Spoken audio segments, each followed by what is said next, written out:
لکھا جب تک حق ظاہر تھا حضرت امام علی مقام نے حق کی اتباع کی. جب تک حق ظاہر تھا امام علی مقام نے حق کی اتباع کی. جب حق ختم ہو گیا امام علی مقام تلوار لے کر میدان میں اتر آئے, خدا کی راہ میں سر دے دیا لیکن باطل کے آگے اپنا سر نہ جھکنے دیا.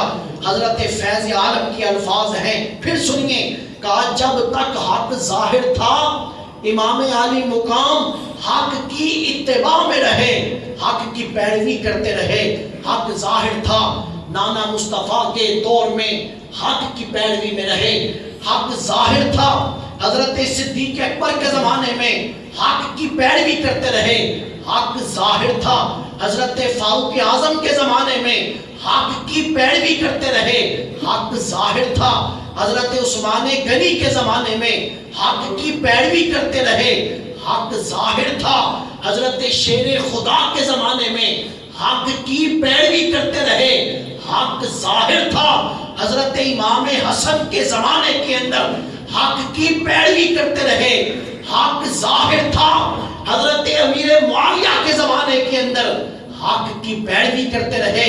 یہی لوگوں کو تکلیف ہوتی ہے, یہی لوگوں کی زبانیں کھلتی ہیں اور حضرت امیر معاویہ کی شرف صحابیت کا بھی خیال نہیں کرتے اور ہرزہ سرائیاں کرتے ہیں.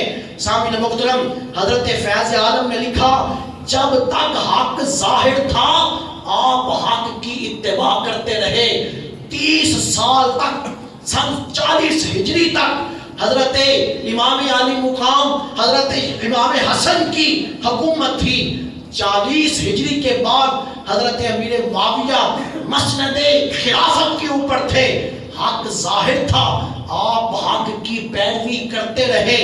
حضرت امام حسن نے پیروی کی, حضرت امام حسن کی پیروی پہ حضرت امام حسین نے پیروی کی.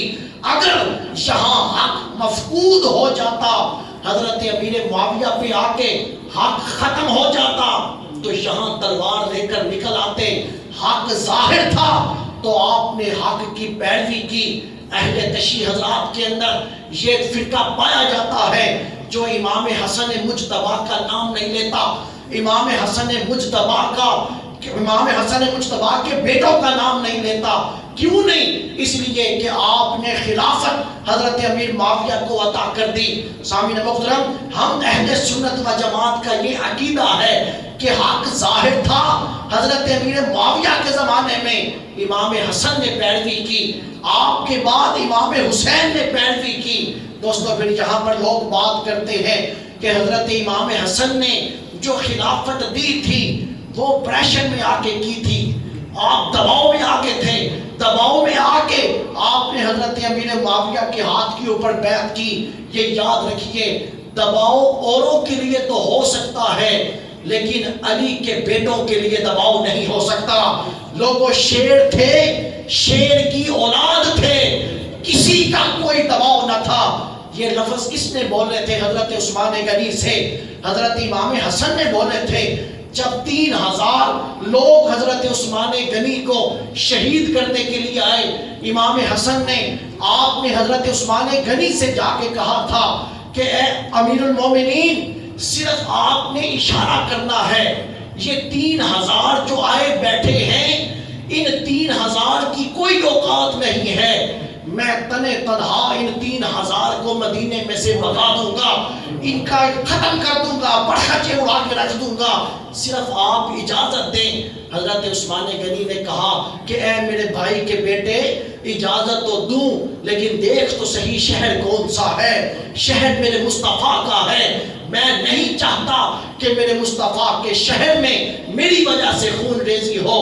لوگوں 3000 سے تنے تنہا لڑنے والا حسن کسی کے پریشر میں آ جائے گا؟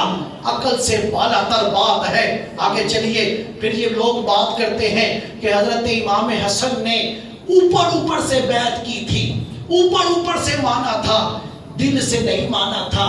لوگوں آج کا کوئی فرد فرید تھا, آج کا کوئی بندہ تھا, کوئی میرے اور میں اپنی ہی بات کروں, آپ کی بھی نہیں کرتا, آپ بھی میرے لیے ادب اور احترام کی جگہ پہ ہیں.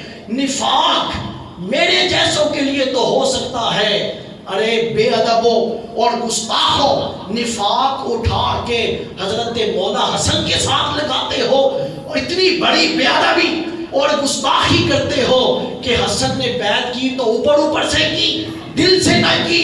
یہ تو سیدھا سیدھا نفاق ہے، اور لوگوں نفاق ہو اور امام حسن سے توقع کرو، یہ بے ادبی نہیں ہے تو اور کیا ہے؟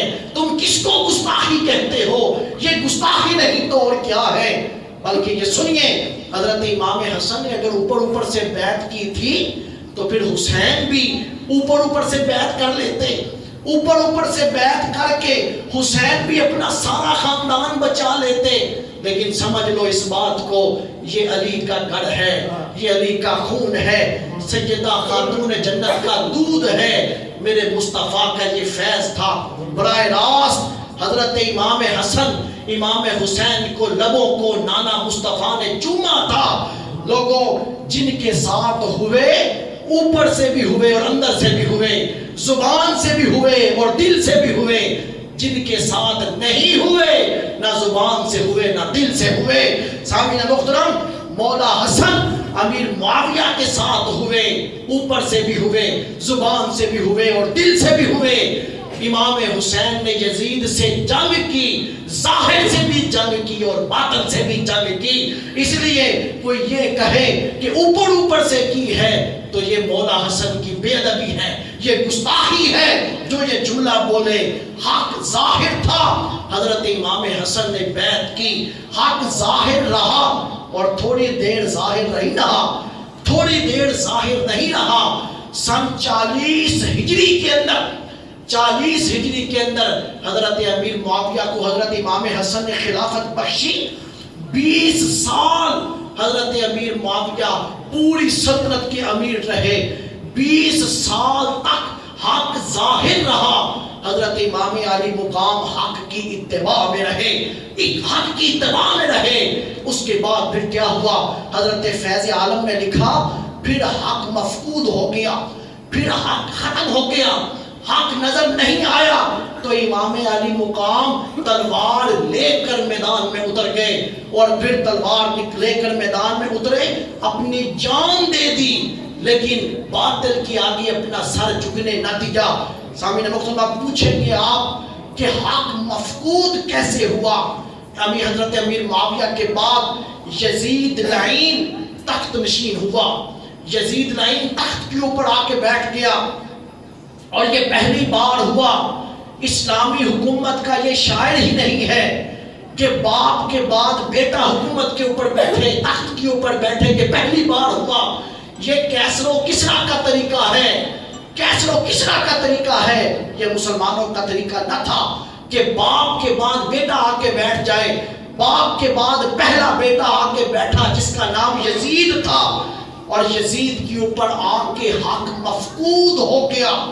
کیسے مفقود ہوا؟ سنیے حضور کی حدیث طیبہ، سنیے حضور نے پہلے ہی ارشاد فرما دیا تھا، آج کچھ لوگ ہیں یزید کے بارے میں نرم گوشہ رکھتے ہیں، یہ خیال رکھتے ہیں یزید کے اوپر لعنت نہیں بھیجنی چاہیے۔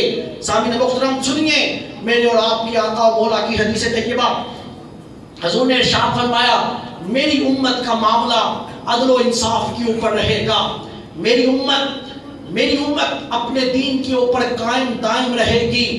آپ نے فرمایا میری امت میری سنت کے اوپر قائم دائم رہے گی، حتیٰ کہ بنو امیہ کا پہلا شخص آئے گا جو میرے دین کو پامال کر دے گا، جو میرے دین میں رخنا ڈالے گا، جو میرے دین کی حلیہ بدل دے گا، میری سنت کو ختم کر دے گا۔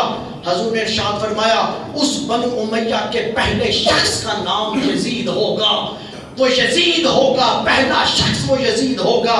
حضرت امام بہقی نے لکھا کہ کوئی یہ نہ سمجھ لے اس سے مراد کوئی اور یزید ہے۔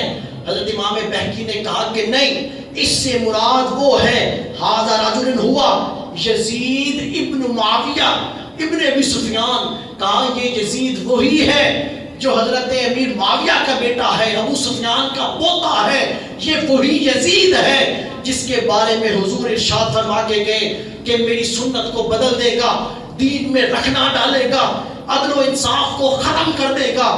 آپ نے فرمایا کہ بنو امیہ میں سے ہوگا، اس کا نام یزید ہوگا، حق مفقود ہو گیا۔ پھر سنیے حضور کی حدیث طیبہ، آپ نے ارشاد فرمایا کہ میرا دین ایک وقت آئے گا کہ میرا دین قریش کے جوانوں بدماش لڑکوں کے ہاتھوں میرا دین ہلاک ہوگا۔ حضرت ابو ہریرہ نے یہ حدیث طیبہ مروان کو سنائی، کہا مروان تمہیں بتاؤں وہ لوگ، ایسے لوگ آئیں گے سن 60 ہجری کے بعد، ایسے لوگ آئیں گے جو حضور کے دین کا حلیہ بگاڑ دیں گے۔ مروان نے کہا کہ وہ کون؟ مروان کہنے لگا ان پہ اللہ کی لعنت ہے، اللہ کے فرشتوں کی لعنت ہے۔ حضرت ابی ہریرہ رضی اللہ تعالیٰ کہنے لگے مروان اگر میں چاہوں تو تمہیں ایک ایک کا نام لے کے بتاؤں کہ کون کون حضور کے دین کا حلیہ بگاڑے گا۔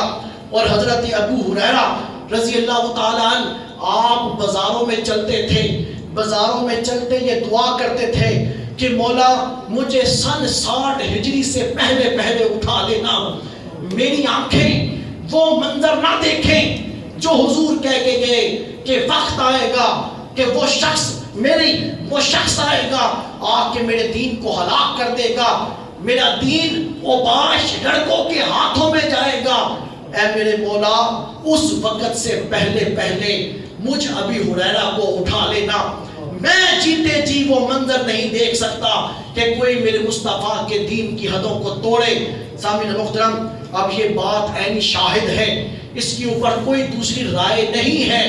حضرت ابو ہریرہ کا وصال، حضرت امیر معاویہ کا وصال سن 60 ہجری کے اندر ہوا، اور سن 60 ہجری سے پہلے پہلے حضرت ابو ہریرہ کا بھی وصال ہو چکا تھا۔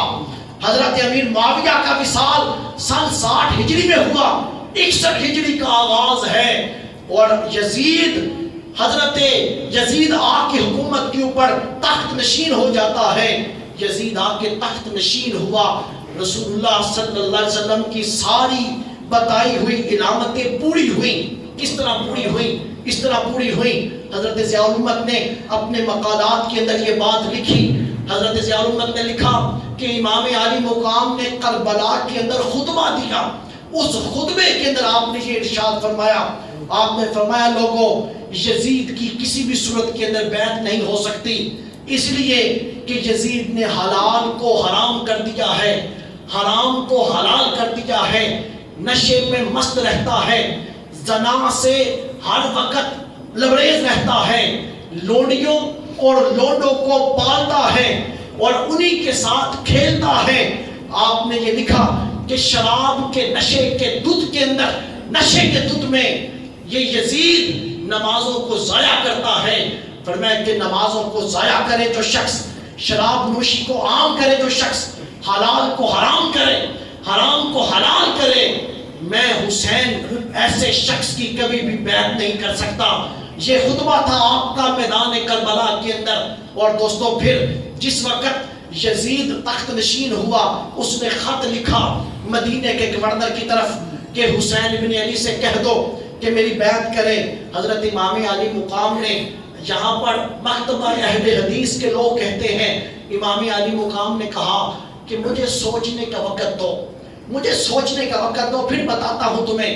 سامعین محترم امام علی مقام کے یہ الفاظ کہیں نہیں کہ مجھے سوچنے کا وقت دو، امام علی مقام نے دو ٹوک بولا۔ آپ نے کہا کہ سن لے، مجھ جیسا انسان یزید جیسے کی کبھی بھی بیعت نہیں کر سکتا، مجھ جیسا یزید جیسے کی کبھی بھی بیعت نہیں کر سکتا۔ جو دین میں رکھنا ڈال دے، حق کو ختم کر دے، ہم اس کی کبھی بھی بیعت نہیں کر سکتے۔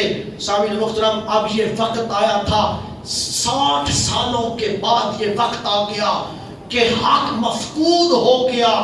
اب یہ وقت آ گیا تھا کہ کوئی ہو کہ جو اس حق کو ظاہر کرے، جو باطل کے آگے ڈٹ جائے، جو باطل کے آگے نہ جھکے، کوئی تو ہو۔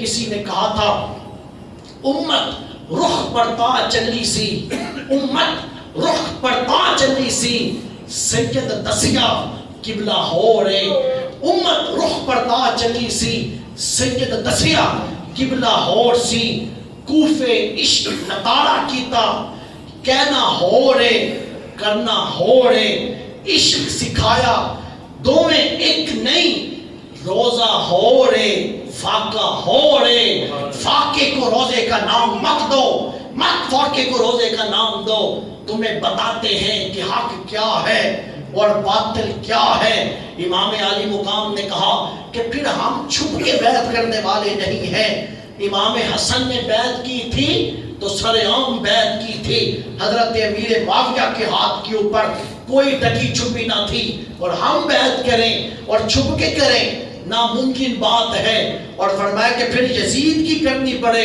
یزید تو اس قابل ہی نہیں ہے اور پھر دوستو حضرت حنظلہ جو حسین ملائکہ ہیں ان کے بیٹے ہیں حضرت عبداللہ کہنے لگے ہم یزید کو دیکھنے کے لیے گئے کہ دیکھیں تو صحیح یزید کے شب و روز کیسے گزرتے ہیں ہم 3 دن یزید کے پاس رہے ہم نے تینوں دن میں دیکھا یزید لوڈے اور لوڈیوں سے کھیلتا تھا ہم نے دیکھا شراب نوشی کرتا تھا ہم نے یہ بات دیکھی کہ یزید نماز ضائع کرتا تھا ہم نے یہ بات دیکھی کہ شراب نوشی کرتا ہے ہم نے یہ بات دیکھی حلال کو حرام حرام کو حلال کرتا ہے انہوں نے ہی کہا کہ اگر یزید کی بیعت جنہوں نے کی ہے نہ توڑی گئی تو قریب ہے کہ رب کی طرف سے آسمان سے پتھروں کی بارش ہو اگر نہ توڑی گئی تو یہ پتھروں کی بارش ہوگی سامعین محترم اس وقت ساری امت جس کی طرف دیکھ رہی تھی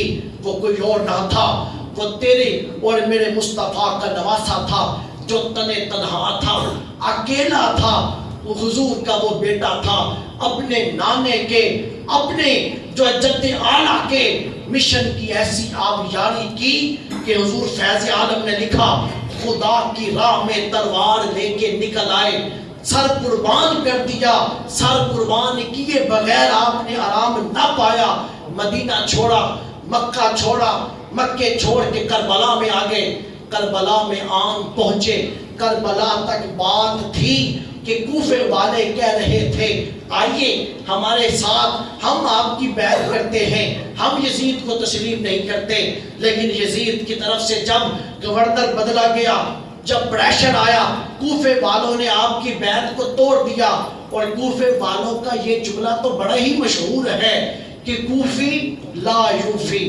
کوفی کبھی بھی وفا نہیں کرتا کوفی نے کبھی وفا نہیں کی کوفی لا یوفی کوفی کبھی بھی وفادار نہیں ہے یہ جملہ کوفہ کا مشہور جملہ ہے کہ کوفی لا یوفی حضرت امام علی مقام ابھی کوفے میں داخل نہ ہوئے ان لوگوں نے آپ کی بیعت کو توڑ دیا اور بے وفائی کر دی اب کوفہ شہر تھا شہر میں داخل نہ ہوئے وہیں مل گئے ہر حضرت ہر ملے جو یزید کی فوج کے سپہ سالار تھے ہر وہاں مل گئے سامعین محترم ہر نے آپ سے کہا کہ آپ کربلا کی طرف چلے جائیں میدان کی طرف چلے جائیں آپ کو شہر میں جانے کی اجازت نہیں ہے سامعین محترم اب یہاں پر بات پھر عقیدے کی آ جاتی ہے بات پھر آپ کو سمجھاتا چلو ہم سنیوں کے پاس بڑا تھوڑا مطالعہ رہتا ہے ہم بہت تھوڑا مطالعہ کرتے ہیں اسی وجہ سے لوگوں کی باتوں میں آ جاتے ہیں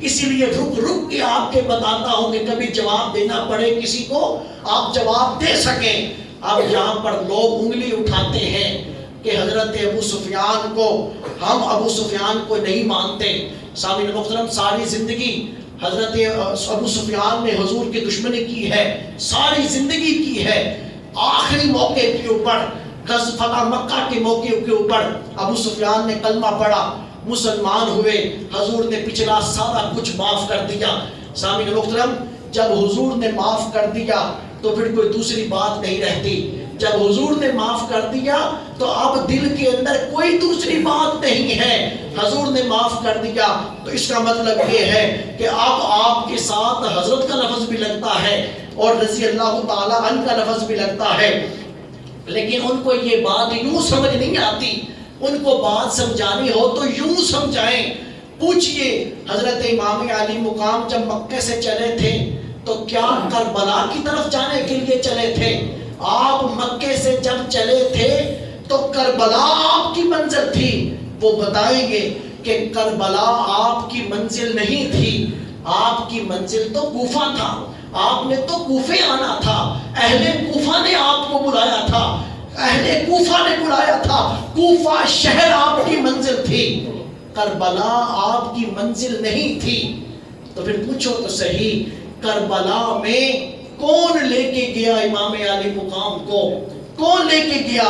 لوگوں بتائیں گے کہ کربلا میں لے کر جانے والا امام علی مقام کو ہڑ تھا، حضرت ہڑ تھے۔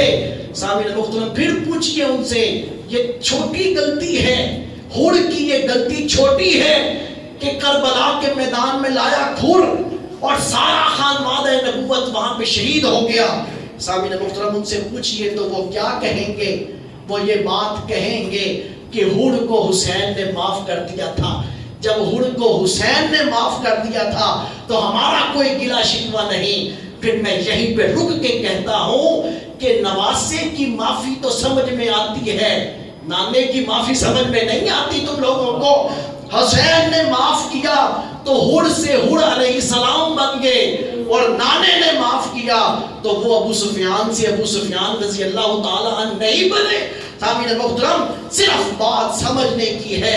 ہڑ لے کر کربلا کے میدان میں آ گیا، کربلا کے میدان میں آن کھڑے ہوئے۔ دوستو، خاندان نبوت کے 18 افراد ہیں، کہیں اون ہیں، کہیں محمد ہیں، کہیں قاسم ہے، کہیں علی اصغر ہے، کہیں علی اکبر ہے، کہیں ابو بکر بن علی ہے، کہیں عمر بن علی ہے، کامل محترم کہیں عمر بن حسن ہے، کہیں غازی عباس علمدار ہے۔ سامعین محترم، سارا خانوادہ سامنے آ جاتا ہے، 72 جانثار سامنے کھڑے ہیں، بات وہیں پہ اٹل کھڑی ہے، وہیں پہ بات کھڑی ہے۔ یزید کہتا ہے کہ آپ جو آؤ ہمارے بیعت کر لو۔ سامعین محترم، امام علی مقام کہتے ہیں کہ یہ ناممکن ہے کہ ہم جیسا تم جیسے کی بیعت کریں۔ اب 2 رستے یہاں پہ شریعت نے دکھائے ہیں۔ شریعت یہاں ہر کسی کو 2 رستے دکھاتی ہے، ایک عزیمت کا راستہ، ایک رخصت کا راستہ۔ ایک عزیمت ہے، دوسری رخصت ہے۔ فرق کیا ہے؟ عزیمت کہتے ہیں کوئی یہاں پہ بندوق رکھے کن پٹی کے اوپر اور کہے کہ کلمہ کفر پڑھ ورنہ گولی مار دیں گے، تو یہاں شریعت اجازت دیتی ہے کہ کلمہ کفر زبان سے پڑھ لو لیکن دل میں برا جاننا اور اپنی جان بچا لینا، اس کو کہتے ہیں رخصت، اسے رخصت کہتے ہیں۔ اور ایک شریعت رستہ دکھاتی ہے کہ یہاں رکھ کے گولی کھا لو لیکن زبان سے کلمہ نہ اترنے دینا۔ یہ 2 رستے شریعت دکھاتی ہے کہ جہاں جان کی باری آ جائے، جان کے اوپر خطرہ آ جائے، نماز نہیں توڑ سکتے۔ نماز توڑنے کا حکم اسی صورت میں ہے اگر اپنی جان جاتی ہو یا کوئی ساتھ والے کے بارے میں پتا چلے کہ ساتھ والا بچہ ہے اور چلتا چلتا کنویں میں گر جائے گا تو نماز توڑ دو لیکن جان بچا لو۔ جہاں جان بچانے کی باری آتی ہے وہاں جان بچا لو۔ سامعین محترم، اب یہاں پر امام علی مقام بھی تو حضور کی امتی تھے، امام علی مقام بھی تو حضور کی امتی تھے، لیکن نہیں دوستو، وہ صرف امتی نہیں تھے، امام علی مقام حضور کے لختے جگر بھی تھے، حضور کے لختے جگر بھی تھے، حضور کی اولاد بھی تھے۔ سجد کی ذمہ داری امت کے ساتھ زیادہ ہے، امت سے زیادہ بڑھ کے سجد کی ذمہ داری ہے۔ اس کی مثال بالکل یوں ہی ہے، حضرت شیر خدا کی نماز قضا ہوئی عصر کی، حضور نے آپ کے آنکھوں سے آنسو گرا آپ کی آنکھوں سے، حضور کے چہرے اقدس کے اوپر پڑا۔ سامعین محترم، علی کے ملنگوں سے سوال کرتا ہوں، کبھی نماز کی اتنی فکر ہوئی کہ نماز رہے اور دل پریشان ہو جائے، دل بے چین ہو جائے؟ جس علی کا تم نام لیتے ہو، علی کی نماز رہ رہی تھی، آنکھوں سے آنسو بہا، حضور کے چہرے پہ گرا۔ حضور نے فرمایا خیر علی خیر ہے؟ عرض کی یا رسول اللہ اثر نہیں پڑی۔ حضور نے فرمایا قضا پڑھو گے کہ ادا پڑھو گے؟ دونوں رستے دکھا دیے، عزیمت کا بھی دکھا دیا، رخصت کا بھی دکھا دیا۔ رخصت کا راستہ یہ تھا کہ رخصت کا راستہ یہ تھا کہ مغرب پڑھ کے علی عصر کی قضا کر لیتے، یہ رخصت کا راستہ تھا۔ لیکن عزیمت کا راستہ یہ تھا کہ کملی والے کے ہوتے ہوئے بھی اگر ہم نے قضا ہی پڑھنی ہے تو پھر کملی والے کے اختیار کہاں گے؟ علی جانتے تھے کہ یہاں جو کہیں گے وہ ہوگا، اس لیے کہا، آپ نے عرض کی یا رسول اللہ اگر علی نے قضا پڑھ لی تو ملنگوں نے پڑھنی ہی نہیں ہے، علی قضا نہیں پڑھے گا، علی ادا پڑھے گا۔ کملی والے کی انگلی کا اشارہ ہوا، سورج غروب ہو چکا تھا مغرب میں، سورج مغرب سے پلٹ کے عصر کے وقت پہ آتا ہے، علی اپنی نماز ادا کرتے ہیں۔ آپ نے اپنی نماز ادا کی، اسی کو ہی عظمت کہتے ہیں۔ وقت حسین ابن علی کے اوپر بھی آ گیا، حسین رخصت کا ارادہ کر لیتے، شریعت کے اس حکم کے اوپر عمل کر لیتے، اس حکم کے اوپر عمل کرتے، رخصت کے اوپر عمل کرتے اور ایک طرف ہو جاتے، زندگی گزار دیتے، سارا خاندان بچ جاتا، 72 جانثار بچ جاتے، رخصت کے اوپر عمل کر لیتے۔ لیکن امام علی مقام کو اس بات کا پتہ تھا کہ اگر میں نے رخصت کے اوپر عمل کیا تو میرے بعد دین کی حفاظت کون کرے گا؟ ہر ایک کو پتہ ہوگا کہ حسین نے رخصت پہ عمل کیا ہے تو ہم بھی رخصت پہ عمل کر لیتے ہیں۔ اگر میں کھڑا نہ ہوا تو پھر میرے بعد کوئی بھی دین کے لیے کھڑا نہ ہوگا۔ اس لیے آپ نے یہ فیصلہ کر لیا ہم عزیمت کے اوپر عمل کریں گے، عزیمت پہ عمل کر کے جان دے دیں گے، لیکن باطل کے آگے سر نہیں جھکنے دیں گے۔ ہم شہادت کا صحرا تو سجا لیں گے لیکن یزیدیت کی بیعت کو تسلیم نہیں کریں گے۔ حضرت امام علی مقام نے فیصلہ کر لیا، اور لوگوں یہی ایک شاہین کا، یہی ایک لیڈر کا کام ہے۔ علامہ نے کہا تھا نگاہ بلند، سخن دل نواز، جان پر سوز، یہی ہے رخت سفر میرے کارواں کے لیے، کہ لیڈر اسی کو کہتا ہے، لیڈر اسے نہیں کہتے۔ شام ہے تو فیصلہ اور ہے، صبح ہوئی ہوا اور چلی، لیڈر نے فیصلہ بدل دیا، اسے لیڈر نہیں کہتے، لیڈر اسی کو کہتے ہیں۔ آندیاں چلتی رہے، لیڈر اپنا فیصلے پہ قائم دائم رہے، نگاہ بلند، سخن دل نواز، جاں پر سوز، یہی رخت سفر ہے میرے کارواں کے لیے۔ حضرت امام علی مقام نے فیصلہ کر لیا۔ آپ نے کہا کہ ہم خاموش تھے کہ سکون گلشن کا برباد نہ ہو، ناداں یہ سمجھ بیٹھے ہم میں قوت للکار نہیں۔ فرمایا کیا ہنر مند ہنر آزما، تو تیر آزما ہم جگر آزمائیں، تو تیر آزما ہم جگر آزماتے ہیں۔ امام علی مقام ڈٹ گئے۔ علامہ کے شعر میں تشریح کروں تو خون دل دے کے نکھاریں گے رخے بر کے گلاب، ہم نے گلشن کے تحفظ کی قسم کھائی ہے۔ اگر حسین آج جھکتا ہے، اگر حسین یزیدیت کی بیعت تسلیم کرتا ہے، وہ جو مارے کھائی تھی مکے کی گلیوں میں کملی والے نے، اس کے اوپر حرف آتا ہے۔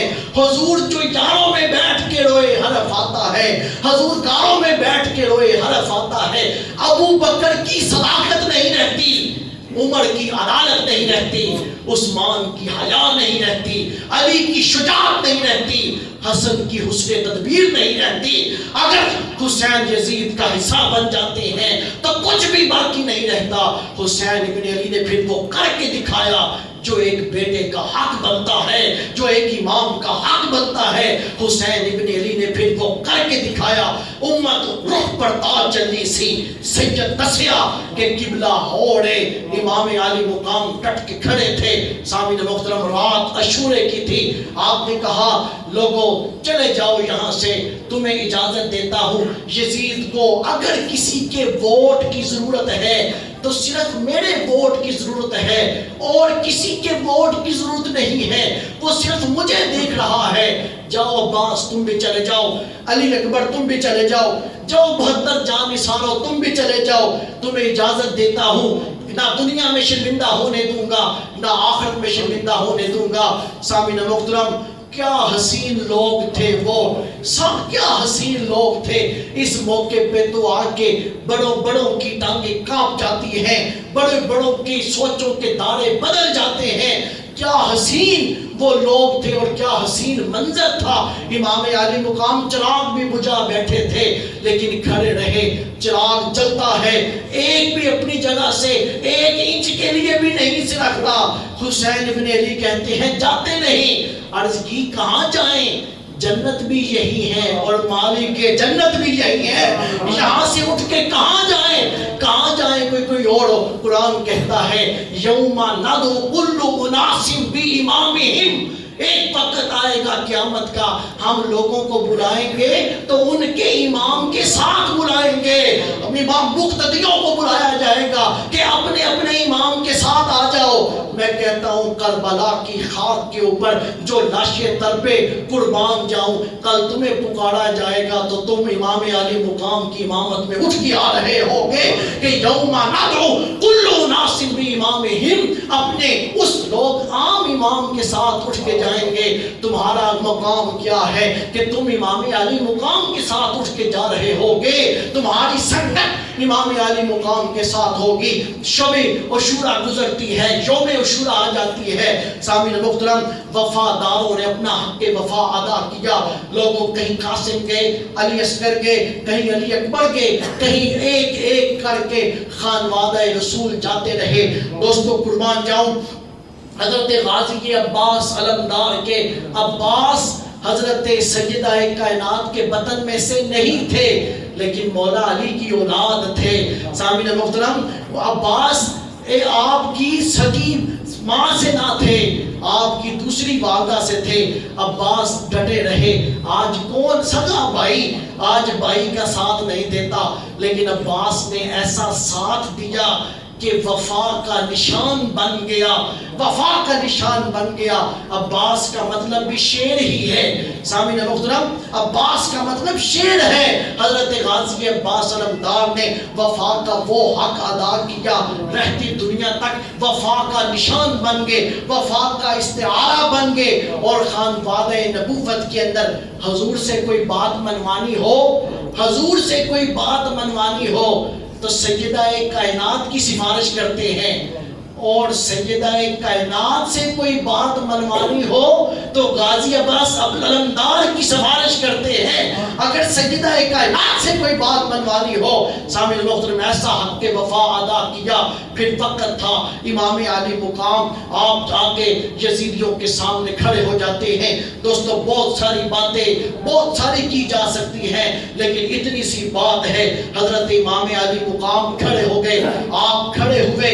یزید ایک بات دیکھ رہا تھا کہ صرف حسین بیعت کر لے، کوئی کرے نہ کرے، صرف حسین میری حکومت کو تسلیم کر لے. اسے پتا تھا کہ اگر حسین نے تسلیم کر لی میری حکومت بچ جائے گی. علامہ اقبال نے کہا پرواز ہے دونوں کی اسی ایک جہاں میں، کرگس کا جہاں اور شاہین کا جہاں اور.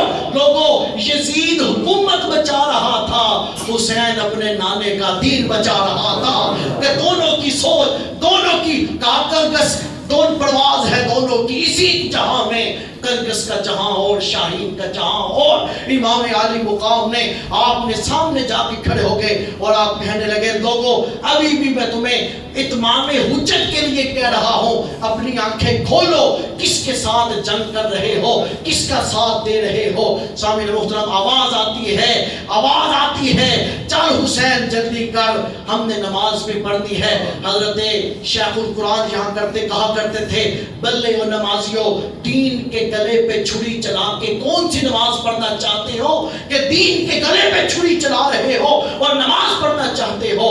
کہیں سے کوئی نیزہ لگتا ہے، کہیں سے کوئی تیر آتا ہے. امام علی مقام اسی کیفیت کے اندر ہیں. لوگوں آخری لمحات ہے، ان آخری لمحات کے اندر آپ کہتے ہیں رکو، نماز ظہر ہے، آخری سجدہ مجھے اس زمین کے اوپر خدا کی زمین پہ آخری سجدہ کرنے دو، جمعے کی نماز کا وقت ہے.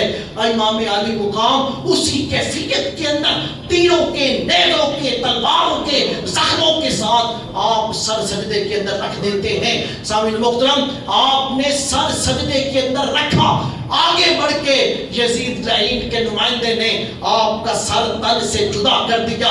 سر تن سے جدا ہوا، ادھر سر تن سے جدا ہوا، ادھر مالا اعلیٰ کے فرشتے پکار اٹھے مولا یہ کیا ہے؟ فرمایا کہ میں نے تمہیں اس وقت کہا تھا انی اعلم ما لا تعلمون، جو کچھ میں جانتا ہوں وہ تم نہیں جانتے. تم کہہ رہے تھے اس انسان کو نہ بلانا، لیکن تم لوگوں کی نگاہ کسی اور کے اوپر تھی، میں کسی اور کو دیکھ رہا تھا۔ تمہاری نگاہ تھی فرعون پہ، میری نگاہ موسیٰ پہ تھی۔ تمہاری نگاہ تھی نمرود پہ، میری نگاہ ابراہیم پہ تھی۔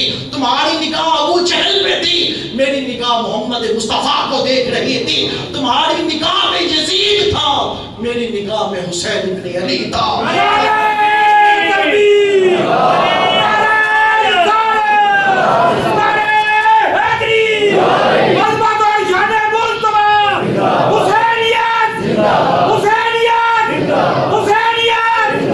تم اور دیکھ رہے تھے، ہم اور دیکھ رہے تھے۔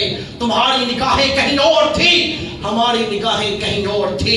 حسین سجدے میں سر رکھا، آپ نے اپنا سر تن سے جدا کروا لیا، نانا مصطفیٰ کے دین پہ پہرا دے دیا۔ اب آؤ جہاں سے تقریر شروع ہوئی تھی کہ وَأَنَا مِنَ الْحُسَيْنِ الْحُسَيْنُ مِنِّي، حسین مجھ سے ہے۔ ہر ایک کو بات سمجھ آ گئی۔ وَأَنَا مِنَ الْحُسَيْنِ، میں حسین سے ہوں۔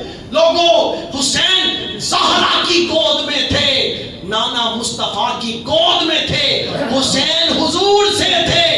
اور سامعین محترم، جس وقت سر کربلا میں تن سے جدا کروایا، اس وقت حضور حسین سے تھے۔ دوسرے لفظوں میں یوں سمجھیں، پیدائش سے لے کر 56 برس تک حسین حضور سے تھے، اور پھر 56 برس سے لے کر آخری سجدے تک حضور حسین سے ہیں۔ اور آسان کرو، یوں سمجھ لیں، مکے مدینے سے لے کر مکے تک، مکے سے لے کر کربلا تک، اور کربلا تک حضور حسین حضور سے ہیں، اور کربلا سے لے کے 14 صدیاں گزر گئیں، حضور حسین سے ہیں، حضور حسین سے ہیں، حضور حسین سے ہیں۔ حضور کے دین کی بقا ہے، حسین حضور کا نام زندہ ہے۔ اب حسینیت نام ہے تو محمد مصطفیٰ کا نام ہے۔ لوگوں، جو حق کو مفقود کر گیا، حلال کو حرام کر رہا تھا، حرمات سے کھیل رہا تھا، جو دین کا حلیہ بگاڑ رہا تھا، سنت کو جس نے ترک کر دیا تھا، حسین اس کے سامنے یوں ڈٹے۔ آج نہ جانے کیا حالت ہوتی، آج نہ جانے کیا ہو رہا ہوتا، لیکن آج حسینیت کا نام محمد ہے۔ مسجدیں بھی قائم ہیں، لوگ نماز بھی پڑھے جا رہی ہیں، آذانیں بھی ہو رہی ہیں۔ یوں سمجھیں آخری الفاظ کے اندر کہ جب امام زین العابدین اس کے یزید کے دربار میں کھڑے تھے، یزید کہنے لگا، زین العابدین دیکھ لے، نعرے بج رہے ہیں، جشن منائے جا رہے ہیں۔ حضرت امام زین العابدین نے کہا، آپ خاموش رہے۔ کچھ دیر گزرتی ہے، دمشق کی جامع مسجد سے آواز آتی ہے، اشہد ان محمد رسول اللہ۔ امام زین العابدین نے کہا، یزید بتا، یہ تیرے نانے کا نام ہے یا میرے نانے کا نام ہے؟ اشہد ان محمد رسول اللہ۔ یزید کی ساری کوششوں کے باوجود بھی مسجد سے اذان کی آواز آئی، اور یہ آواز آئی اشہد ان محمد رسول اللہ، پھر بھی یہ آواز آئی، تو اس کا مطلب یہ ہے کہ حسین مصطفیٰ اب حسین سے ہے، کہ حضور کا نام زندہ ہے، دین زندہ ہے، اذانیں ہو رہی ہیں۔ یہ حضور اب حسین سے ہے کہ حسین نے اپنا تن من تن قربان کر کے اپنے نانا مصطفیٰ کا نام زندہ کر دیا۔ اور کسی نے کہا تھا، دنیا کے سبھی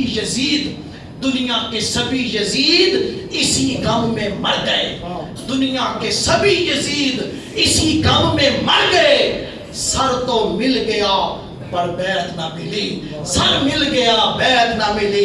بیعت کے لیے ساری کوشش کی تھی، لیکن اسی غم میں مر گیا یزید کہ سر تو مل گیا، بیعت نہ ملی۔ سامعین محترم، حسین کا سر نیزے کی نوک کے اوپر چڑھ کے بھی قرآن کی تلاوت کر رہا ہے، سر تن سے جدا ہو چکا ہے، اور ایسا سجدہ کیا، کسی نے کہا تھا کربلا کی خاک پہ عجب آدمی سجدے میں ہے، زندگی رسوا ہو چکی، موت رسوا ہو چکی، زندگی سجدے میں ہے، اور یہ سجدوں کا طول ہے، سنت پیغمبر خاتم، لمبے لمبے سجدے کرنا اس گھر کی سنت ہے، طول کہتے ہیں لمبے کو، لمبے سجدوں کا طول ہے، سنت پیغمبر خاتم۔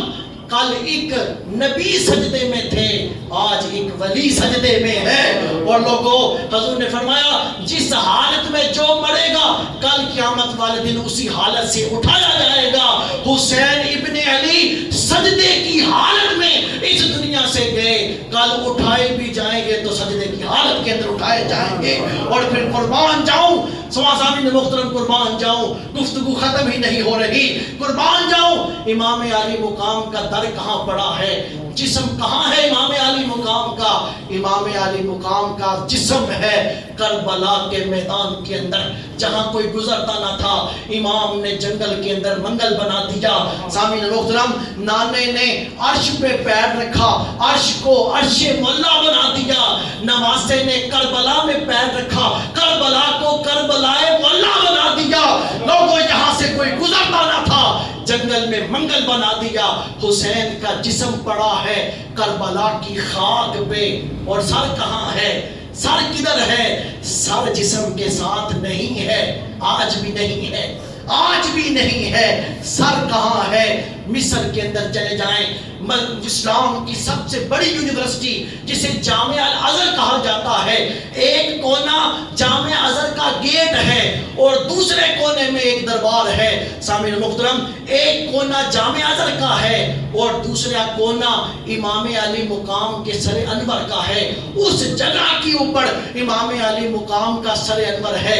لوگوں، جہاں در پڑا ہے وہاں بھی رب کے انوار و تجلیات ہیں، جہاں حسین کا سر پڑا ہے وہاں بھی انوار و تجلیات کا نزول ہے۔ یزید پڑا ہے شام کی گندگی کے ڈھیر کے اندر۔ کل میں حضرت مفتی شیر خان صاحب کا ایک کلپ سن رہا تھا جس میں انہوں نے یہ بات کہی کہ سید زادہ تھا، چھوٹی عمر کے اندر اللہ نے اس کو کشف کی نعمت دے دی تھی، اس کا والد سید زادے تھے، دونوں داتا صاحب حاضری کے لیے آ رہے تھے، راستے میں حضرت غازی علم دین شہید کی قبر آئی تو کہا، والد نے کہا بیٹے ذرا کشف کی نگاہ سے تو دیکھ علم دین کہ کس رتبے کا بزرگ ہے، علم دین کس رتبے کا بزرگ ہے۔ اس نے کشف کی نگاہ سے دیکھا تو دیکھ کے کہا، بابا علم دین بزرگ تو نہیں ہے، وہ تو جوانی میں اس دنیا سے گیا ہے، یہاں تو جو بیٹھا ہے وہ تو حضور کا جوان عاشق یہاں پہ بیٹھا ہے۔ کہ پھر میں نے اسے کہا ذرا کشف کر کے بتا یزید کس حال میں ہے۔ اس نے کہا، وہ کہنے لگا، بابا یزید جس حصے کے اندر ہے وہاں اتنی بدبو ہے کہ وہاں قریب بھی نہیں جایا جا رہا، قریب بھی نہیں جایا جا رہا، وہاں اتنی بدبو ہے۔ اور جامعہ محترم، جہاں پر میرا حسین آرام کر رہا ہے لوگوں، وہاں رب کے انوار و تجلیات کا ایسا نزول ہے کہ شہادت حسین نے یزیدیت کے منہ کے اوپر ایسا تماچا مارا، یزیدیت اٹھنے کے قابل نہ رہی۔ اور کیا خوب، کہنے والوں نے بہت کچھ کہا، بہت کچھ کہا، لیکن اس پائے کا کسی نے نہیں کہا کہ شاہ است حسین، بادشاہ است حسین، دین است حسین، دین پناہ است حسین۔ لوگوں، شاہ است حسین، بادشاہ است حسین، یہ الحسین منی کا ترجمہ ہے، اور دین است حسین، دین پناہ است حسین، سرداد ناداد دست در دست یزید، حقہ کے بنائے لا الہ است حسین، یہ انا من الحسین کا ترجمہ ہے کہ حسین 57 سال تک حضور سے تھے، اب جو کلمہ پڑھا جا رہا ہے حضور کا یہ وانا من الحسین کی بات ہے۔ لوگوں جتنی باتیں کریں کم ہے، اللہ ہمیں خان وعدہ نبوت کی محبت عطا فرمائے۔